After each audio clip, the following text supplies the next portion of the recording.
Hey. Oh my God, your camera is looking so much better. I don't know. Maybe it's where I'm at. Maybe it's my camera. I'm not sure. I'm at home today because, of course, I'm making brisket tacos. And, of course, to make a brisket taco, it's always best if you get it fresh. Because if you let it sit, what happens to a taco when it sits there too long, Tim? Actually, look, that's not looking horribly bad. Let's get a picture of your taco.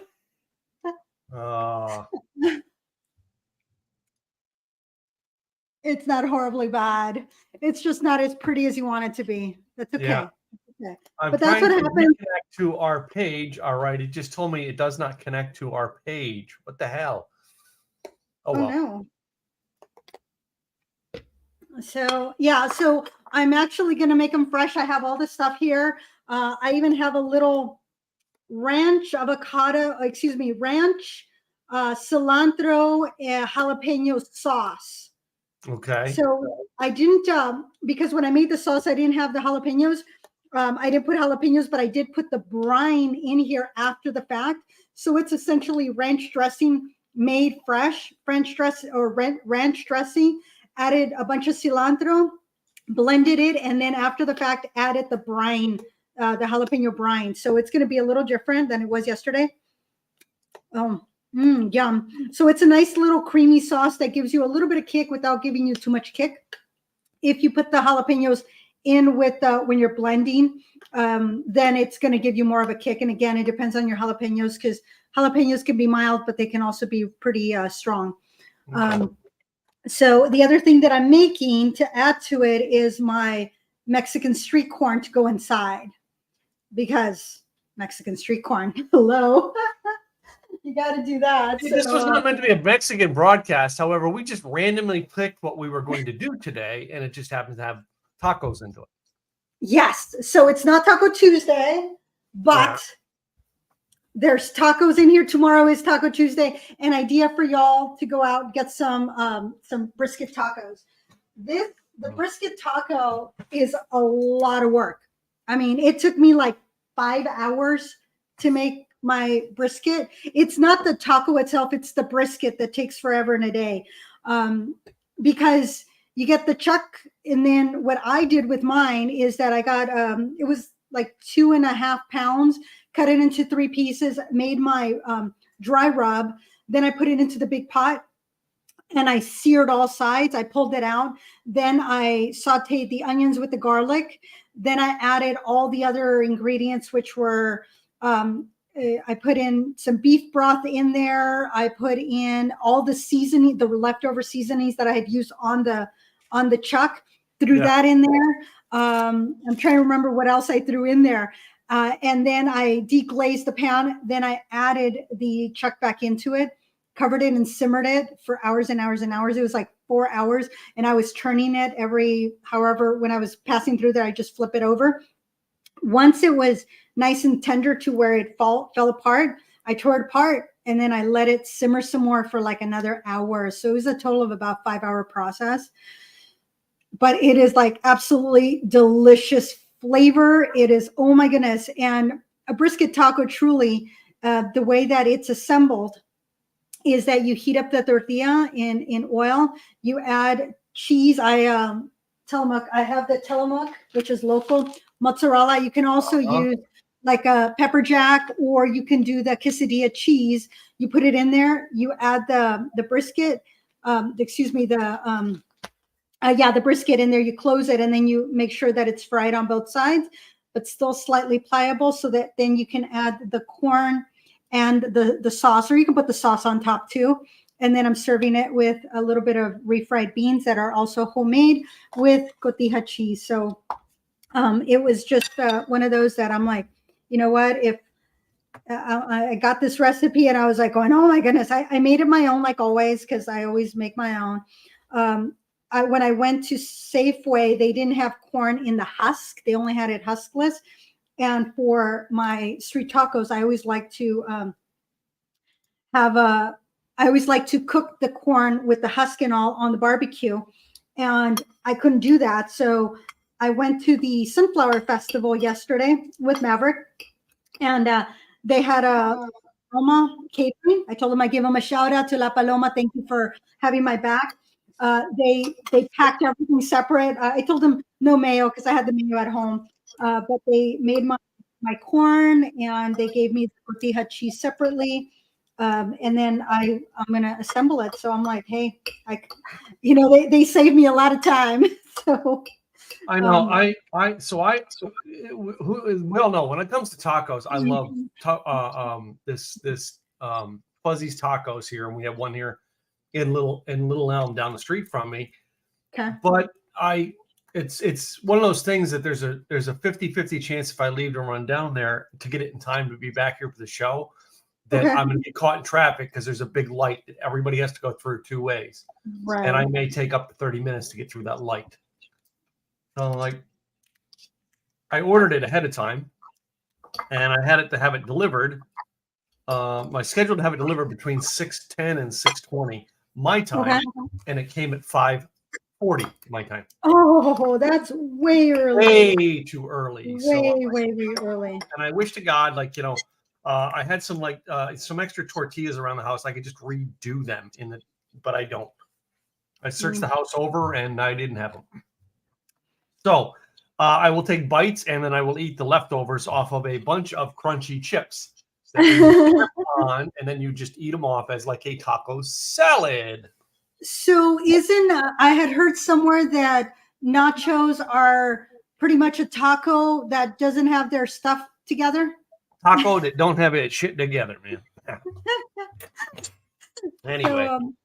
But the interesting thing is that I have cotija cheese this time. I was really excited because normally I put Parmesan because that's what I normally have on hand. And because they're a catering service also, they said that even they sometimes have issues getting the cotija cheese and they will use Parmesan when they can't get cotija cheese. So that does happen. So I don't feel so bad that I'm like, couldn't get it. And I'm just using Parmesan and it works.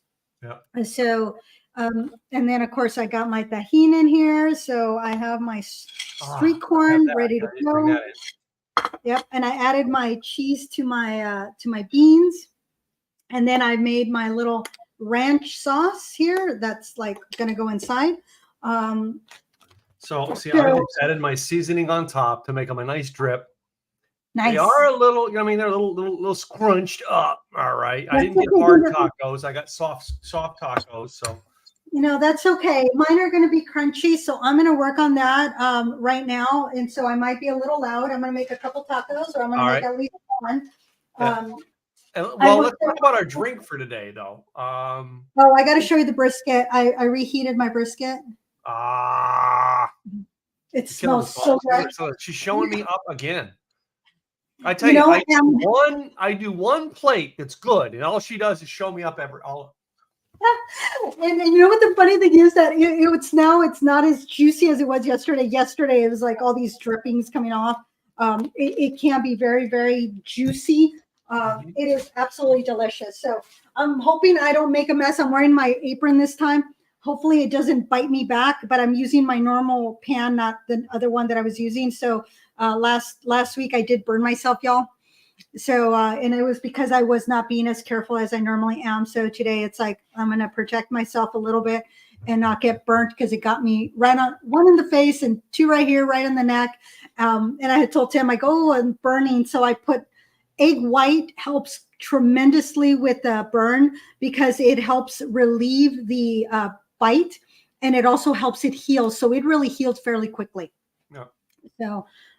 So I'm going to work over here for a second. We do that while I talk about our drink today. So we chose a drink today to do it because this Friday, as our wonderful National Day calendar provided to us by our lovely friend. Oh gosh, I forgot her name. Cindy. Almost had a brain fart. Sorry, Cindy. Our calendar showed that this Friday was Whiskey Sour Day. And I thought, well, we could do a whiskey sour this week. It would be a very unique drink to do a whiskey sour. So I left, and I've been away for a couple of days. All right. So I went down for a retreat with our friend, Craig Duswalt, and was down in South Texas at a ranch. I wore the wonderful, wonderful shirt I got from the ranch JL Bar Ranch and Resort in South Texas. Oh, sorry, I got a little thumb in my throat. Got some good old times down there where the guys are really sharing me some drinks down there. And some of the guys said they're going to tune into the podcast here. Bobby and Michael down there, the bartenders. Thank you, guys. Appreciate your support. But they actually, and I forgot, I knew it was a whiskey drink when I left the house, but I didn't take my notepad with me when I left to go to the retreat. So I completely forgot any details or anything I needed to where I had to do runs today to get everything because I couldn't send my wife the list because I wasn't back until late last night. And it wasn't until this morning I realized, oh, it's a whiskey sour. Well, part of going down to this retreat this weekend was a lot of us, brought some of our own alcohol down to have in our rooms while we're down there, and including Gladys and I's good friend, Craig Duswalt. Yes, I've gotten hooked on some good whiskeys, but on occasion, he gives us a good suggestion for a whiskey, and I find out he's got the taste and Gladys has the taste. I am just getting to this taste, right? Craig said to me, hey, Tim, I need you to take my whiskey back because he was flying back, not driving back. I was driving back. So I transported Craig's Angel Envy whiskey back for him. And I said, well, Craig, since it's going to be on my desk when I get home, it is going to be part of tonight's broadcast. Thanks, buddy. I just have to give a shout out to Craig Duswalt. And I got to say, we do really have to, Gladys and I do have to thank Craig Duswalt because we wouldn't have this show if Craig didn't introduce us. So that is one true thing about Craig is he introduced us, and he was part of he was a really a great part of helping us when we come up with this idea in the mastermind to do this as a show. So shout outs and kudos to him. All right. And if you don't know Craig, look him up, craigduswalt.com. Also check out, he's got a seminar coming up for authors and a healthy author summit coming up here in September. It's going to be on the weekend of my birthday. Just saying, of all times, he does it on the weekend of my birthday. But check him out. He's a great guy. He's taught us a lot on marketing. Really, a lot of the things that Gladys and I do, we learned from him. So anyway, shout out to Craig. We're going to take and tap into your whiskey tonight, Craig. Well, it's so funny because I left the office. Of course, I'm at home today because I wanted to make tacos. Yes. Homemade and rub it in, right? And so I forgot my bourbon at the office. And so I'm like going, shoot, I wanted to do the bourbon. And I'm like, well, I have a rye. I have like 3 ryes. And then, of course, I have my little Maker's Mark that is a bourbon. And so I said, well, I'll just do this. And I pulled the Angel's Envy from the bar. And then Tim is showing me what he's going to do. And I'm like, I got Angel's Envy. So that's what we're going with. Thing, man. Yeah. We got great taste. So, yeah. Great minds think alike. Actually. So I'm to give it just a little bit of something, I'm going to drizzle a little bit of the sauce on top because sometimes that's like the prettiness that makes it looks kind of cool. Yeah. So anyway, so tonight's drink is a whiskey sour. I personally went to liquor.com to look up the recipe for a whiskey sour. And I'm going to tell you some of the things it says it's supposed to be into it, right? It says 2 ounces of bourbon, 3/4 ounce of lemon juice. It does say freshly squeezed. Unfortunately, I'm going to have to use the handy dandy lemon juice that I always have in my refrigerator because I don't have any lemons to freshly squeeze. It says a 1/2 ounce of simple syrup, which is something we should all keep on our bar. It mixes in with an awful lot of drinks. The one thing that it mentioned in here, optional on liquor.com, was a 1/2 ounce of egg white. I don't know if you're doing the egg white. I'm not. I'm debating it, and I don't think I will. So the egg white, traditionally, it was made with egg white, and that gives it a fluffy frothiness. Yeah. And if you do use the egg white, one of the most important things to do is that when it is in your shaker, you dry shake, which means no ice. So you don't put ice in the shaker when doing this, and that's the step that it says. Step 1, it says to add the ingredients. All right, and it says in egg white, if using to a shaker and dry shake which means you shake, 430. shake, shake, shake. Yeah. And then what that does is that it adds the air into the egg white, which makes it nice and fluffy and beautiful. Then you add the ice, then you shake it again for another 30, and then you serve it. And I forgot to grab my cherries, so I'm going to grab my cherries. So everything's not in front of me today. So, of course, I'm using my mixers and dripping them all over my desk as usual. So, all right. And a half ounce of simple syrup. So, and then the garnish, of course, the bitters. And of course, I have two different bitters that I keep here, the orange. I do have the orange, and then I have the aromatic. So I'm going to go with aromatic. Although I do have orange, I always prefer orange. I think I'm going to do the aromatics myself on this one. So, and so what I did with my tacos is that I added mozzarella cheese. I put a little bit of oil, put the tortilla in there, added the cheese, added the brisket, and then fried it on both sides. Made sure that it was still crispy. I then added the corn salsa inside with the green sauce on top for the garnish. And I do have my ice, so I'll do that. So I did not, again, I'm not at the office, so usually most of my stuff's at the office. I even reorganized my drawers and everything. It's like everything's ready to go. But there was a particular recipe that I found. I'll think about the website. They said to use maple syrup. So you can use maple syrup in your whiskey sour. And I'm going to see if I can find my... and the other thing is that a bourbon is milder than a rye for your whiskey sour. So you really could, depending on what your palate is and what you prefer, you could go whiskey, bourbon, rye, or scotch. I personally would never use a scotch for a whiskey sour, even though a scotch is a whiskey. In my opinion, a scotch does not belong in a whiskey sour. But bourbon is the most popular to use in a whiskey sour. Next is rye. So that's the direction I'm going to go. I am so glad, though, that I brought, because I have a couple of shakers, and I did opt to bring the shaker home with me, or brought it last week as I organized my drawer. So there's my 2 ounces. I'm learning that no matter how much you do this every week, you still find out things that you're not prepared for. I gotta get another paper towel. Yes, I do that, and it's like, let me look over here. Yeah, whenever things like this happen, we just say, okay, where is it? And we know we have it, so it's fun times.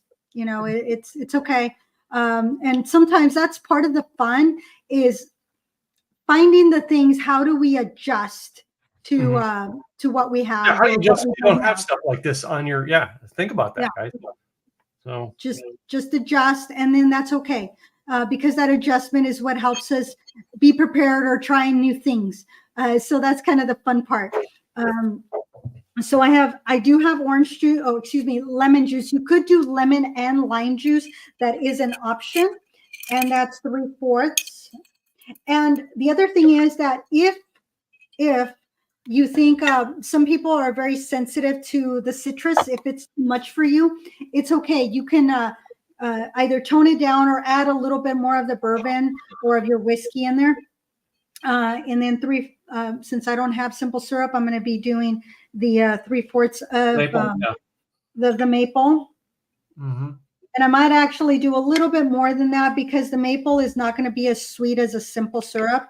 Really? I would think the maple would be sweeter than the simple syrup. Well, I'm going to find out that, please, so our listeners understand. Yeah. So one of the things to remember is that maple syrup does go in the fridge, so that's going to be nice and cold, so that's a good thing. Serving it with the orange wheel maraschino cherry for serving, and then you can always put a dash of bitters in there. So and the whole point of a whiskey sour is, 1, quality ingredients, and 2, that balance. It was first seen out in 18 something with the Bartender's Guide, is where it was first seen. So it has been around for a while, but it's not until more recent that it has become a little bit more popular. And sometimes people will do a whiskey sour because they want a whiskey, but they, what's that song that says can't shoot whiskey straight or something? Mm-hmm. And the whole purpose of the ice is to truly get it nice and cold. You could pour the whiskey sour over a large cube. There's nothing wrong with that. I'm not going to do that, but I am going to add a squeeze of, since I still have a little bit of lime juice and it was all lemon juice, I wanted to add just a little bit to connect with my sauce. So I'm going to put me on mute because I'm going to be making a shake, shake, shake, and it's going to be loud, loud, loud. I'm going to listen to you shake. Oh, she can't, huh?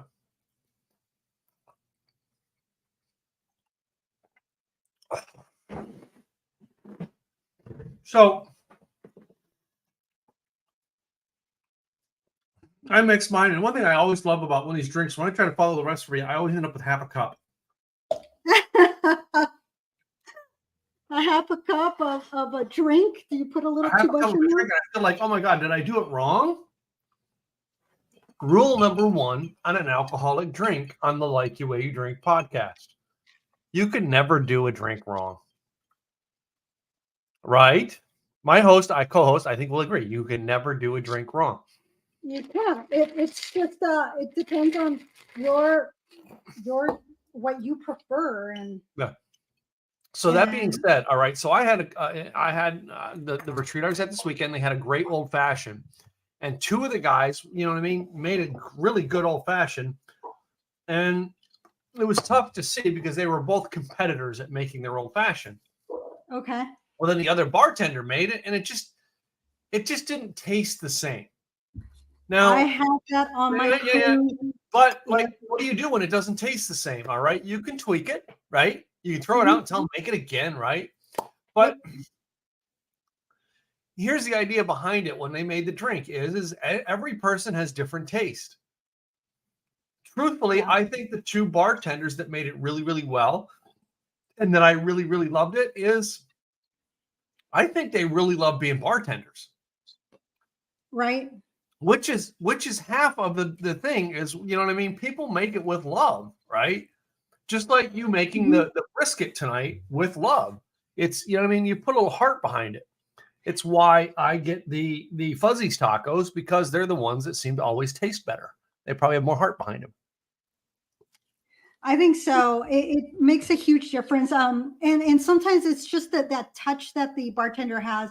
When I was on the cruise, they had an old fashioned that was delicious, but when the other bartender made it, it was a little bit off. And so I would ask them, like, could you also add a little bit of cherry juice in there just to balance it out? Because it was just a little, there was something that was off and I couldn't pinpoint what it was. So here's my whiskey sour. See, yours looks a little better than mine. Oh, wow. I made it yesterday with I think I put too many bitters into mine, but anyway, mine's a little more orange. I just did one little shake in there and to decorate, you want a little orange wheel in there. I could have put a big cube, or you can do it over the rocks. That's the other thing you can do. If it's too citrusy for you, have them serve it over rocks, so that way as the ice melts, it tones down your drink. Yeah. So, okay, so now I have, where's my, oh. And I did add the green sauce over just to give it a flavor. The more that brisket sits, the more flavor it has. Here's the bottom line is, you ever notice you can have a brisket with almost anything. Oh, yeah. You know? That's why I chose brisket tacos. We chose brisket tacos over, say, regular ground beef tacos. You can mix brisket with almost any drink, especially a whiskey drink. Yeah. Wow. This taco is better today than yesterday. And it's just that sitting in the brine that has made it just that much better. Yeah. Now, how did you cook it? You said again? Did you do oven or you? Stovetop.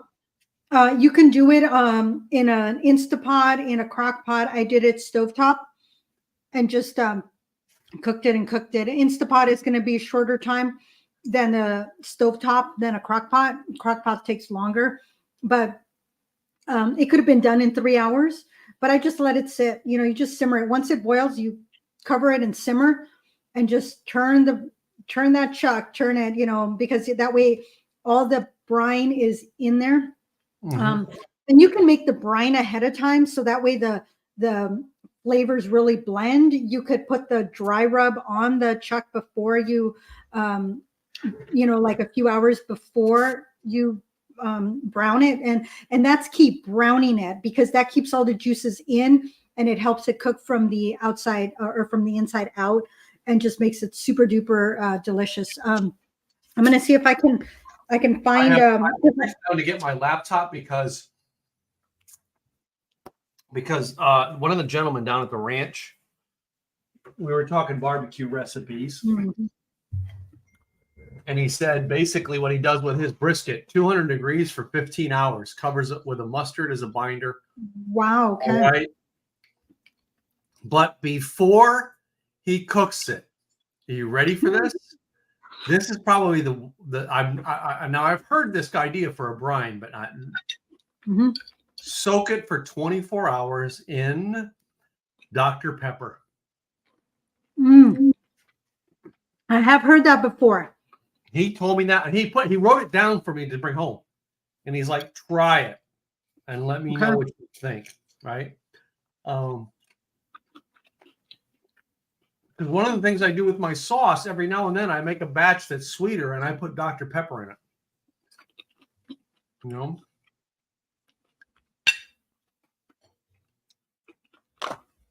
Badbatchbaking.com.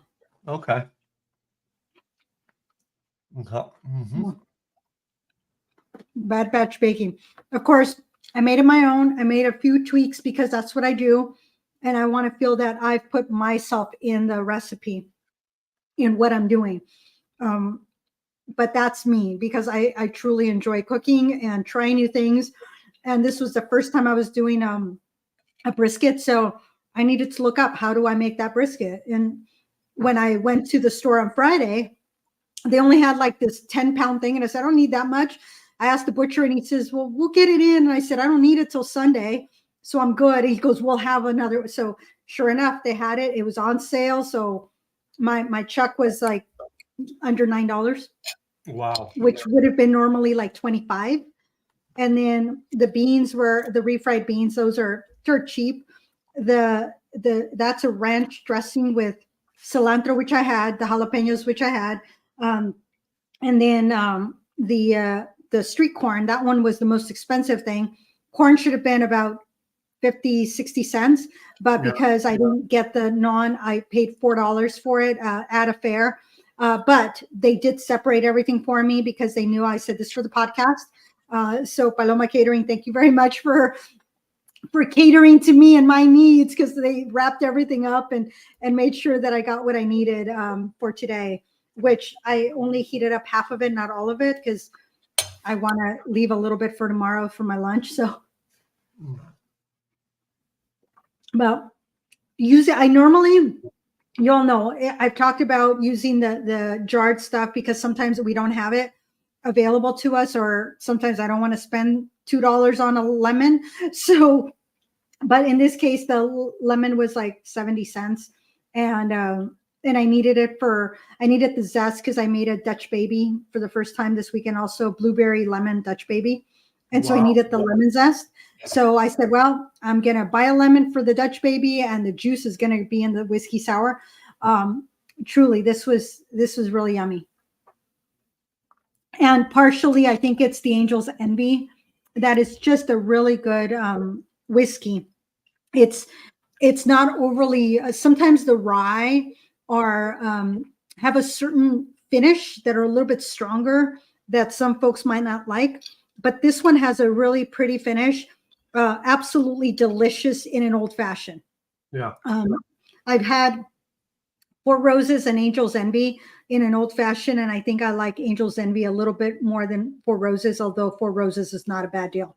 Oh. No, I think because I've done my old fashions with my other bourbons, and let's face it, all right, I got a deck of cards when it comes to bourbons in this house. It's just, I've got 50, if not more, right? Because of this podcast, and as well as always tasting out new ones. But when I've been out to places like that, like being out, it's always an Angel's Envy old fashioned that I get and love, right? And I could sip it fast. I could sip it slow. Something about an Angel's Envy, it just and it always rolls down smooth, right? I usually go. My go-to is a bullet rye, and I really like that because another smooth one. But definitely, Angel's Envy is something that I prefer. Because it's just absolutely delicious. Is Angel's Envy? Can we get that everywhere? No. Is that an everywhere type thing now? I think so. And I didn't do the research on it because I wasn't planning on using it to begin with. But it has.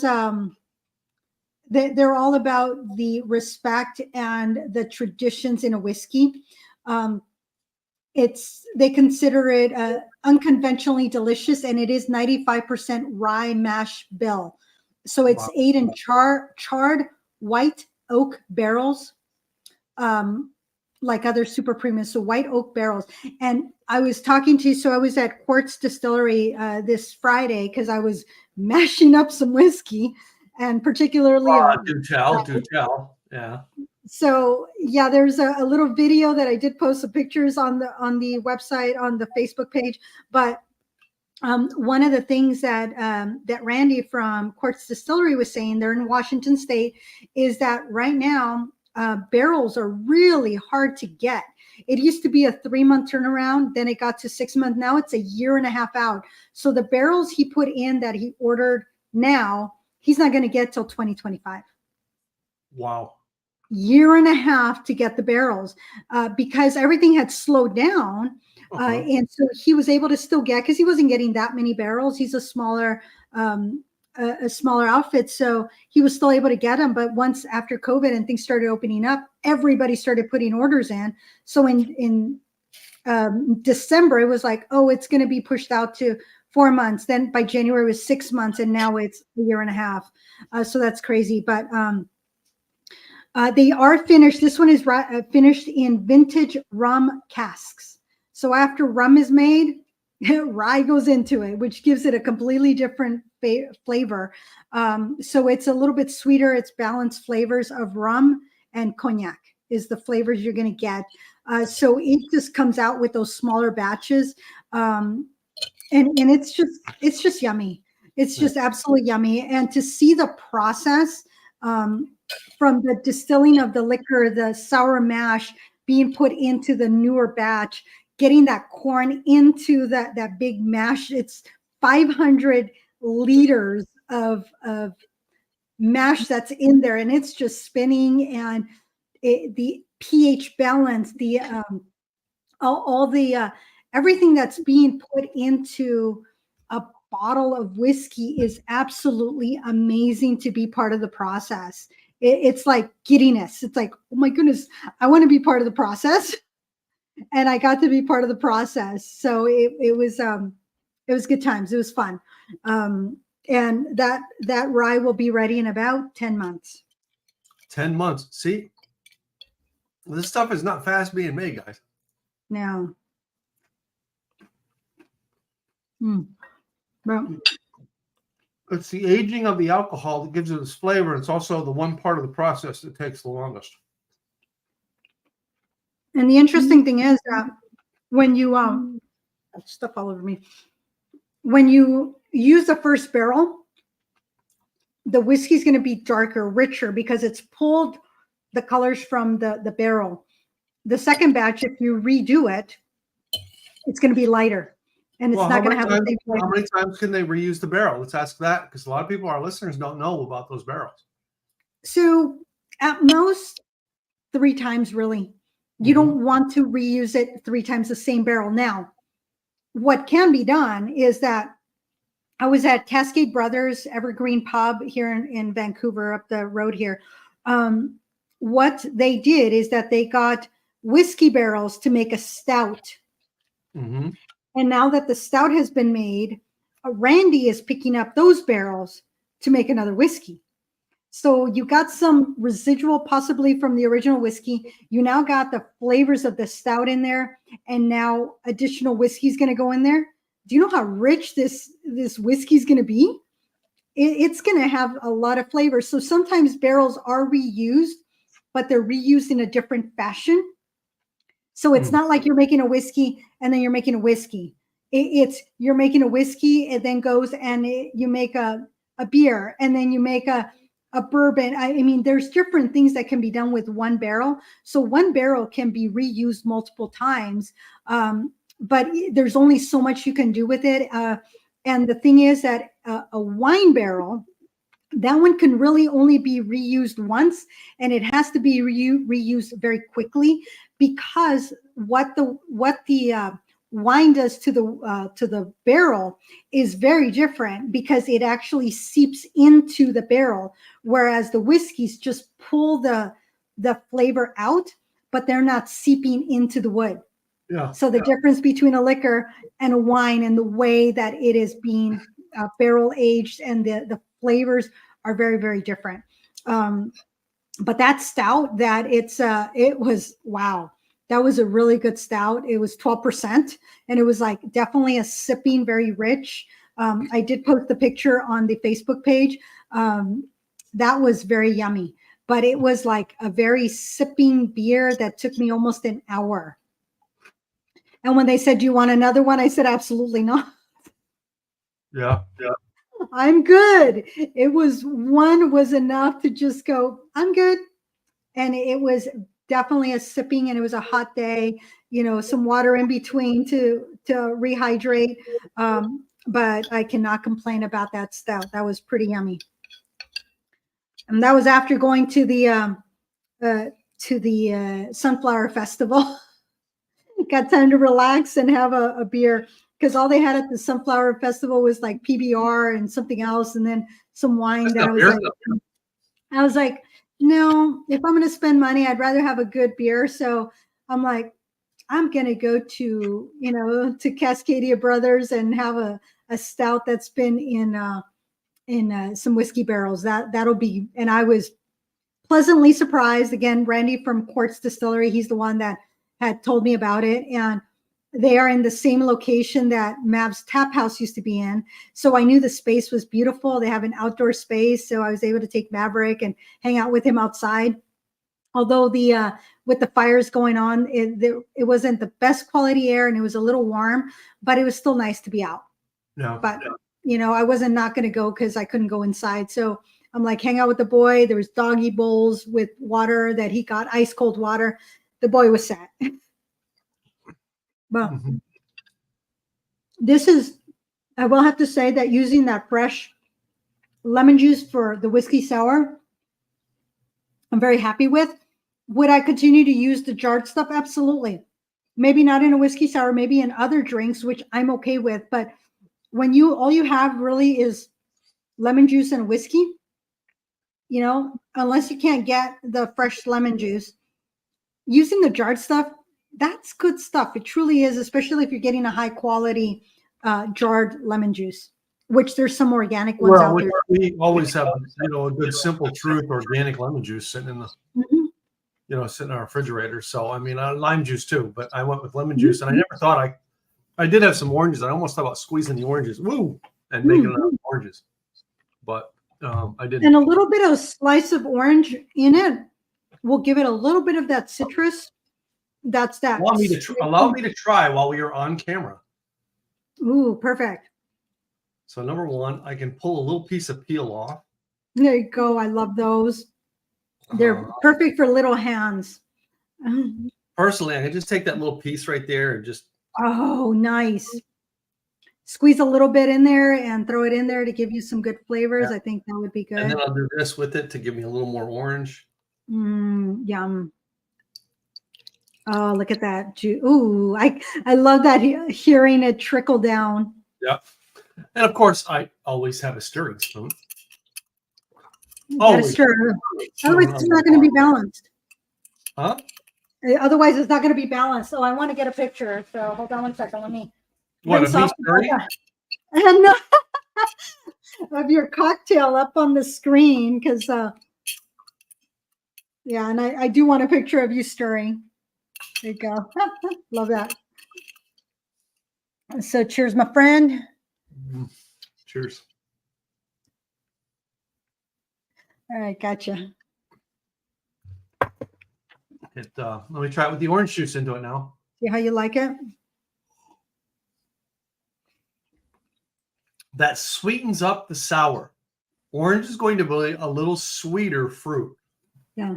Still, it's pretty yummy. You can never go wrong with orange and whiskey. Come on. Yeah, make it your own, folks. Experiment. You know, if you don't like it because there's too much citrus, then what's going to balance it out? Is it maybe a little bit less citrus in there? Maybe a little bit. I hate to say this because I hate to do it. Maybe it's a little more simple syrup. Maybe it's a maple syrup instead of a simple syrup. Remember? Yep. Do you remember, was it not this last Christmas? I think it was the Christmas before where I made the maple old fashioned. Oh, I was so jealous of that one. That was a good one with that maple old fashioned because it had an orange, it had maple, it had a bourbon. Oh, it was so good. Yeah. You know, and that's where I learned to find different old fashions, you know. And I mean, and I go to some restaurants where I always am trying their old fashioned. A lot of places I go, they're old fashioned. I'd rather throw in the trash than to drink it.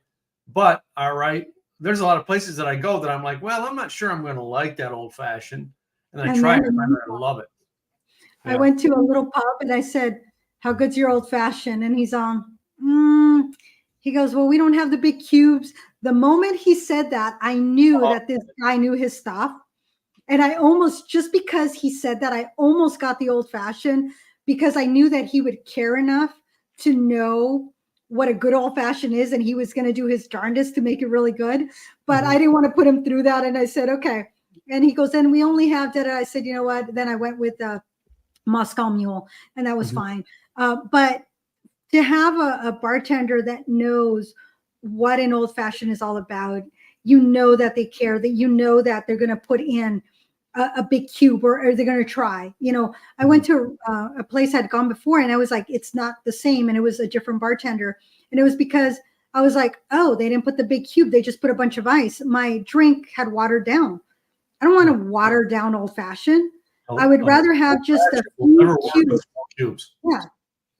Just give me a few cubes versus, you know, if you don't have the big cube, you know, I'll work around it, but don't, you know, give me this. No, the way to do it. No, the way to do it. All right. If you have to improvise that way is you stir the drink, right, with a few cubes into it to chill it. Then you strain it over a new cube. But your new cube, all right, when you take your new cubes, the idea behind it is take your cubes, rinse them with water, cold water, right? And then drain the water off. Then pour your drink from the cubes you stirred it with over new cubes, and those new cubes won't melt as fast. It makes a difference. And usually I'll say, I've done that. Yeah. Yeah. I've told the bartender, well, then give me just a couple of your biggest cubes you can find. Yeah. And so they will do that. They'll put the biggest cubes in the glass. They'll do their thing and then they'll pour it over. And then that's fine. Because I don't want melted drink, but I don't mind a little bit of coldness. And if a little bit melts, that's fine. Yeah, I'm very particular. I'm a snob. So yeah. Well, no, let's talk about that because I mean, first of all, tonight we're discussing the whiskey sour, but my ice is melted. And this still tastes pretty good, but I only put, I think, 3 cubes in. Right. So, but what are the drinks that it's okay if the ice melts in? It doesn't dilute the taste that much. There are drinks that are that way. And then there are drinks that you want to protect it so the ice doesn't melt because it ruins the flavor. An old fashioned that way. It'll ruin the flavor if the ice melts into it. Yeah. And with me, with the scotch, if they don't have a big cube, I'll usually have it neat, or sometimes I'll say throw in 1 cube. Yeah. Because that 1 cube, well, 1 chill it just slightly, but 2, it'll open up that scotch. Yeah.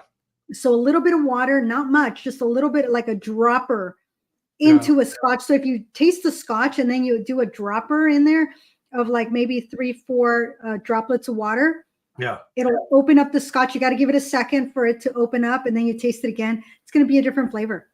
Mm-hmm. So there's different things with different drinks, different, mixes that happened. You got to just play with it. What do you like? What do you enjoy? Sometimes I just want a neat scotch, and sometimes I want an ice cube in it. And sometimes I, will throw an Angel's Envy into it. Sometimes, all right. I had twice this weekend. I had a couple different bourbons just by themselves. It's probably why I had a pretty damn expensive bar bill at this place. But anyway, I remember it was my old house payment I spent on that bar bill this weekend. Anyway, so I have to ask, for those that become part of the Insiders Club, what do you think about, after a couple of months, doing like a raffle of everybody that registers, where they can have if they're in the local Portland, Washington area, or if they want to fly out, they can have a full day experience mashing some our next batch of whiskey? Yeah, I think that's one of the things we're going to offer in the Insiders Clubs, because that just sounded all right. And we're going to stick with the ones that you have up there. All right, because I number one, in Texas, I don't have relationships with the Texas ones yet. Okay. So I do have relationships with one in Texas, and is down in Central Texas, right? And getting in for their mashing process, all right, would take me a little bit, but it can be organized. So, but we're going to have better organization getting the first one in, probably with one of your Oregon ones. And this one's in Washington State, and he would love to have the Insiders Club visit. Yep. He is so open. He loves having people really have a full experience of understanding and helping and getting their hands dirty. And he said, "You didn't get as dirty as I did." I said, "Yeah, I wasn't at the top of that 500 liter, with the mallet, literally stirring. So I was in the back with the small grain, making sure it went through, and getting there. And he was, because otherwise it stays on the top. So he was out there. So you can be part of the process. It's fun stuff. So let's talk a little bit about, so you guys know, all right, as we're getting close to the bottom of the hour here, talk to you guys a little bit about the Insiders Club. A lot of you have been asking me questions. Well, Tim, I don't know if I can afford the Insiders Club. It's free to join. It's the activities that we do inside of it that are going to have a little cost, and that's just to offset our cost. I mean, it costs us money to put the event together, right? But we're not opening that up to the general public. That's only insiders get that. The other things insiders get is, all right, we're going to start doing twice monthly. Gladys and I are going to give you a list of what you're going to get, and we're going to actually go on a Zoom call if we're nationwide and be able to do tastings. You know what I mean? And maybe on a Thursday night. We haven't decided what night of the week it's going to be yet, but like, we're going to get together with you. We're going to give you all the ingredients. You get them. You show up on the call. All right. And it's no cost. It's insiders get to come to that for free. All right. The Insiders Club is free to join but you're the ones who get the invitations to get the rye when we get it made, the gin when we get it made. All right. We're not selling that to the general public. We're only selling that to the insiders who are interested.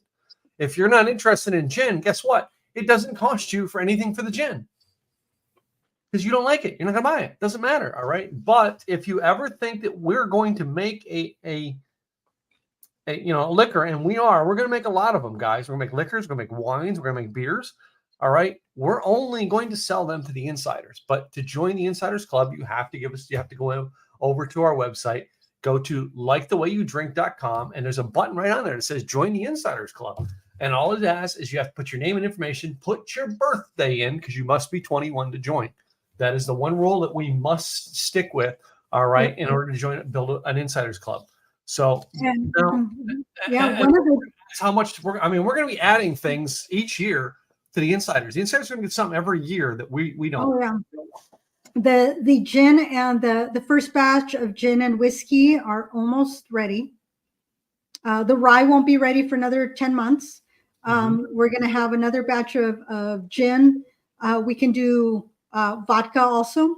There's a lot of different things that we can do. And if there's a special request, if you want a flavored vodka and you think that, and multiple people are asking for that flavor, guess what? We can probably get that made. Maybe we'll hook you up. So So, and the insiders, if you want something made, all right, and we have a batch made that we can add the flavoring to them, and they can accent the flavor. All right, we will do that for the insiders. All right, but when it becomes available, we will start taking numbers. All right, and the bottles will be numbered. What'd you say? We only have 20 bottles coming out, right? Yeah. The gin, With is the it the whiskey gin? and the gin, yes. Huh?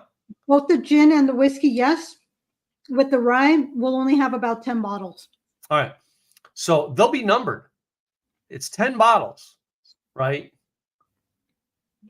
Bottle number 1, first person claims it gets bottle 1, right? These will be collector's bottles because there's only going to be 10 of them. And right? this rye that's being made right now, in 2 weeks, it'll go into the barrel. Yeah.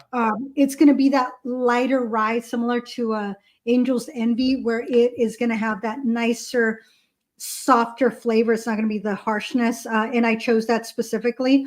And then we get to put the proof that we want. So there's a lot of things that go into the making of it to where we can personalize that bottle to what we enjoy.